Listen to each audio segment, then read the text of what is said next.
Hallelujah. और ज़्यादा नहीं, 5 मिनट, उसके बाद हम लोग प्रार्थना करेंगे। जो हम लोग उपवास रखने वाले हैं, मैं उसके बारे में थोड़ा बता रहा हूँ आपको, ठीक है। और उसके बारे में यहाँ पर मैं 3 दिन के लिए रखा था, लेकिन 3 दिन के लिए नहीं, सुनो जो मैं आपको बता रहा हूँ उपवास के बारे में। 6 दिन के लिए जो हमने उपवास रखा है उसके लिए क्या करना, सुनो ध्यान से। बाइबल कहती है, सुनो, ये जाति बिना प्रार्थना उपवास के नहीं जाती, निकलती। ये जाति जो होती है ना, अशुद्ध आत्मा, बिना प्रार्थना उपवास के बिना नहीं निकलती है। तो उसके लिए क्या करना है, उपवास करना। सुनो ध्यान से, उपवास कैसे शुरू करें इसके बारे में सुनो। उपवास शुरू करने से पहले अपने हृदय को पहले जांचे। क्या करना है, हृदय को जांचे, पापों को स्वीकार करके परमेश्वर से क्षमा मांगे, ठीक है। और स्पष्ट उद्देश्य रखे, जैसे आत्मिक शक्ति, समस्या का समाधान और परमेश्वर की इच्छा जानना। बाइबल कहती है, सुनो, योएल की 2 अध्याय और 12 पढ़ोगे यहाँ पर, योएल की 2 के 12 में लिखा है, अपने सारे मन से उपवास और रोने पिटने के साथ मेरी ओर फिरो। सारे मन से, उपवास रखना दिखाने के लिए नहीं, मन से। क्या लिखा है वचन में, सारे मन से उपवास करो और रो, और क्या है, रोने पिटने के साथ मेरी ओर फिरो। जब प्रभु होकर फिरोगे तभी परमेश्वर आपके तरफ फिरेगा। तो क्या करना है, सुनो ध्यान से। 6 दिन के उपवास में क्या करना है, पहले से दूसरे दिन क्या करना है, पश्चाताप और शुद्धता के लिए प्रार्थना करना है। पश्चाताप करना है, हे प्रभु जी, मेरे से जो भी गलती हुआ है उन सब के लिए मैं क्या करता हूँ, पश्चाताप करता हूँ, मुझे माफ कर, क्षमा कर, मुझे शुद्ध कर, पवित्र कर। 2 दिन लगातार यही प्रार्थना करो उपवास के साथ। सुबह में प्रार्थना करो, शाम में प्रार्थना करो, दोपहर में प्रार्थना करो, फिर शाम को प्रार्थना करो। अगर आप काम में हो तो आप कोई बात नहीं, काम करते रहो, मुंह में प्रार्थना करते रहो, बार बार यही प्रार्थना दोहराते रहो, हे प्रभु मुझे माफ कर इस पाप के लिए जो आप पाप किए हैं। मैं नहीं जानता कौन से पाप किए हैं, लेकिन आप जानते हो। जो पवित्र आत्मा को कहता है कि देखो इस पाप को मानना है, इसके लिए पश्चाताप करना है, तो उस पाप को मानना है, पश्चाताप करना है और यही करना है, प्रभु मुझे शुद्ध कर, मुझे क्या कर, शुद्ध कर। जो मैंने पाप किया उसको क्या कर, क्षमा कर, और उससे मेरे को क्या कर, शुद्ध कर। सुनो ध्यान से, शुद्धता के लिए प्रार्थना करें। क्या करना है, सुबह परमेश्वर की स्तुति करें, अपने पापों को स्वीकार करें और बाइबल पढ़े और शांत होकर प्रार्थना करें। क्या करें, शांत होकर प्रार्थना करें। हालेलुया। समझ में आ रहा है। उदाहरण भजन संहिता 51 के 10 में लिखा है, भजन संहिता 51 के 10 में लिखा है, यहाँ पर आगे वचन 51 के 10 में क्या लिखा है, हे परमेश्वर मेरे अंदर शुद्ध मन उत्पन्न कर और मेरे भीतर स्थित आत्मा नए सिरे से उत्पन्न कर।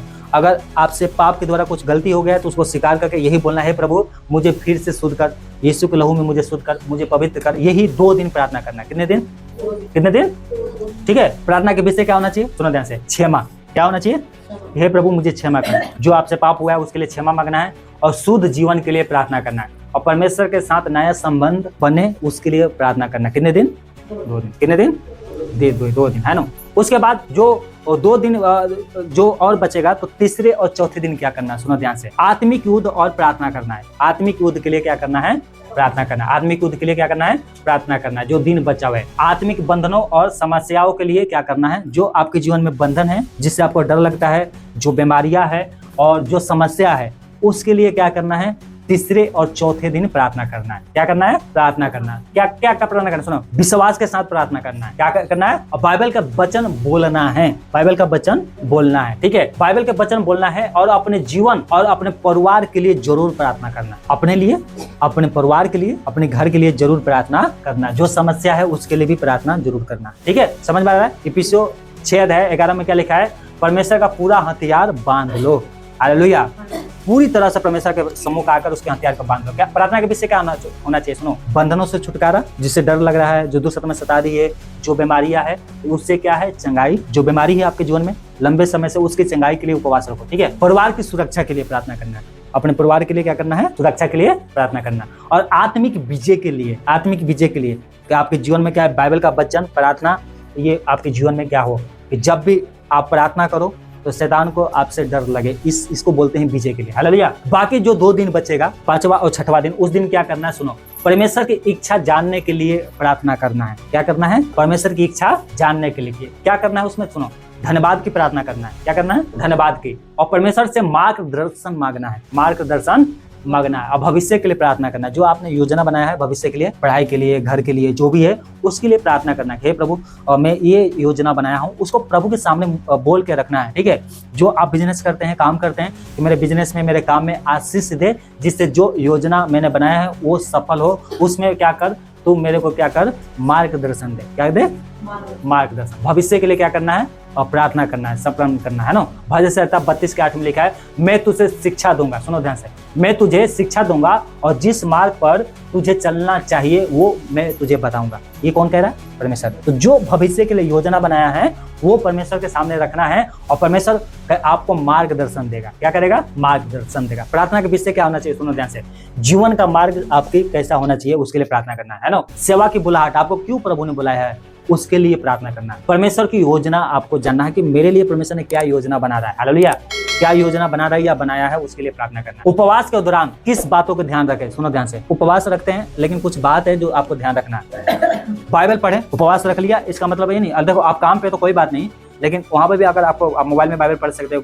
कैसे भी कैसे आपकी मर्जी है, लेकिन बाइबल जरूर पढ़े। अगर समय नहीं मिल पाती है, सुबह में आप 1 घंटे जल्दी उठो, प्रार्थना करो, उपवास के साथ जो आप बैठे हो बाइबल पढ़ो, प्रार्थना करो, उसके बाद अपनी ड्यूटी पे जाओ। शाम को आते हो, प्रार्थना करने के बाद ही सो, ठीक है। और दोपहर में मिलती है, अगर आप घर पे हो दोपहर में है तो आप जरूर प्रार्थना करो, 1 घंटे बैठकर प्रभु के चरणों, कुछ वचन पढ़ो, फिर प्रार्थना करो, सब विषय के लिए प्रार्थना करो जो मैं बता रहा हूँ। इसको मैं ग्रुप में डाल दूंगा, आप लिख लेना है ना, ग्रुप में देख देख के आप प्रार्थना करना, ठीक है।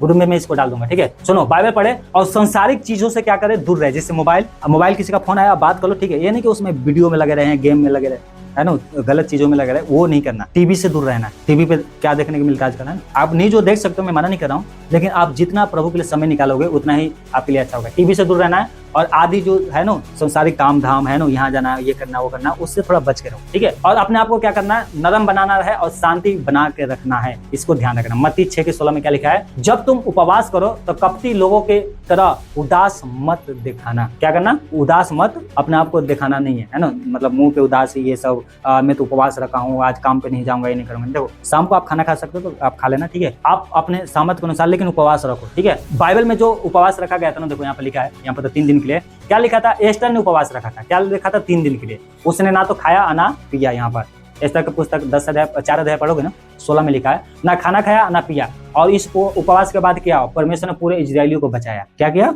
उनको मरना था दूसरे दिन, उपवास के दिन क्या है, जिस दिन उपवास खत्म हुआ वो सब क्या है? सब बच गए, हालेलुया। ये होता, ठीक है। सरल शब्द क्या है? देखो क्या है, 2 दिन क्या करना है आपको? पछतावा करना है, ठीक है। 2 दिन क्या करना है? आत्मिक युद्ध और प्रार्थना करना है। और फिर 2 दिन जो बचेगा उस दिन क्या करना है? धन्यवाद और मार्गदर्शन के लिए प्रार्थना करना है, ठीक है। तो इसको क्या करना है आपको ध्यान रखना, ठीक है। समझ में आया? थोड़ा बहुत तो समझ में आया होगा। जो मैंने इतना अभी 1 घंटे से बता रहा था, देखो क्या बता रहा था। पहला पाप, जो पाप है ना जीवन में जो श्राप ला सकता है, उसके बारे में जो मैंने बताया था। परमेश्वर चाहता है कि हम अपने पापों से मन फिराए और यीशु मसीह ने हमारे लिए श्राप अपने ऊपर उठा लिया। परमेश्वर के पास लौटने से पीढ़ीगत जो श्राप होता है ना वो टूट जाता है, दूर हो जाता है, ठीक है। मसीह में हमें नया जीवन मिला है, उसको संभाल के रखना, ठीक है। यीशु के नाम में विश्वासियों को शैतान पर अधिकार मिला है। बता रहा ना, यीशु के नाम में क्या है? आपको अधिकार मिला है, किसके ऊपर? शैतान के ऊपर, ठीक है। घर की सुरक्षा के लिए प्रार्थना करना है और परमेश्वर का वचन जरूरी है पढ़ना घर में, है ना। घर से अपवित्र जो चीजें हैं उसको हटाना, ठीक है। और प्रार्थना और उपवास और आत्मिक विजय के लिए क्या है साधन? ये जो उपवास है ना, जो अभी मैं बताया, उसको करना जरूर, ठीक है। परमेश्वर पर भरोसा रखने से आशीष और सुरक्षा मिलती है। अगर आपका भरोसा परमेश्वर के ऊपर है तो आपके जीवन में जरूर आशीष और सुरक्षा मिलेगी।